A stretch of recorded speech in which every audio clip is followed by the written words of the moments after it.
le début de saison compliqué de Luka Modric, le quadruplé de Kylian Mbappé, l'affaire qui éclabousse Cristiano Ronaldo et l'absence de favoris forts chez les Français entretiennent le doute sur l'identité du Ballon d'Or 2018. La culture de l'instant est fatale à Modric. Il ne faut pas l'oublier, le Ballon d'Or récompense les performances sur une année civile. Si les grands tournois internationaux, Coupe du Monde, Euro, Copa América, influencent bien souvent le choix du vote, la culture de l'instant T peut redistribuer les cartes. C'est de cette manière que la cote de Luka Modric a un peu baissé ces dernières semaines dans le sillage d'un début de saison compliqué avec le Real Madrid. De la même manière, celle de Kylian Mbappé a augmenté grâce à son quadruplé face à Lyon. Cela pourrait peser encore davantage s'il enchaînait les grosses performances d'ici là. Marco van Basten avait obtenu celui de 1992 grâce à une fin d'année canon. Cristiano Ronaldo sait que cela pèse, lui qui avait ravi le Ballon d'Or 2013 grâce notamment à ses 4 buts en barrage de la Coupe du Monde. Les joueurs et les sélectionneurs, qui votaient alors, avaient préféré le Portugais à Franck Ribéry, qui avait terminé 3e après avoir pourtant grandement contribué à faire remporter la Ligue des Champions au Bayern Munich. De manière générale, les votants arrêtent leur choix dans les dernières heures avant la clôture des votes, qui ont commencé lundi et qui seront clos le vendredi 9 novembre.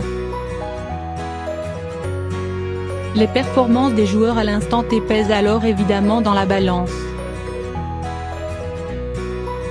Un éclatement des voix fatale aux Français? La décision tardive de la FIFA de décaler les votes pour inclure les barrages avait aussi dérangé Franck Ribéry, autant que le peu de soutien populaire en France. Victoire en Coupe du Monde oblige, le soutien est bien plus présent cette année pour les Bleus qui paieront un autre problème. Sans favori clair, ils sont plusieurs à pouvoir prétendre à cette récompense: Griezmann, Mbappé, Varane. C'est ce qui avait coûté le Ballon d'Or à l'un des Espagnols, Iniesta 2e, Xavi 3e derrière Lionel Messi, après le sacre de la Roja en 2010. En 2006, Fabio Cannavaro avait triomphé en surfant sur le sacre mondial de l'Italie et sur le fait que les votes s'étaient moins éclatés sur plusieurs de ses coéquipiers. Une histoire d'image fatale à Ronaldo? Après un mondial correct et une influence prégnante et remarquée, qui a oublié son retourné face à la Juventus? Dans la conquête de la 3e Ligue des Champions de rang du Real Madrid, Cristiano Ronaldo a ses partisans pour un 6e Ballon d'Or. Ce qui poursuivrait la mainmise du Portugais en alternance avec Lionel Messi depuis 2007. Mais le Portugais a largement écorné son image avec l'affaire de viol qui le poursuit depuis plusieurs jours. Si le Ballon d'Or consacre la réussite sportive, l'image et l'exemplarité des candidats pèsent dans l'esprit des votants. D'autant qu'un des critères pour le vote est la classe des joueurs qui regroupe les notions de talent et de fair play.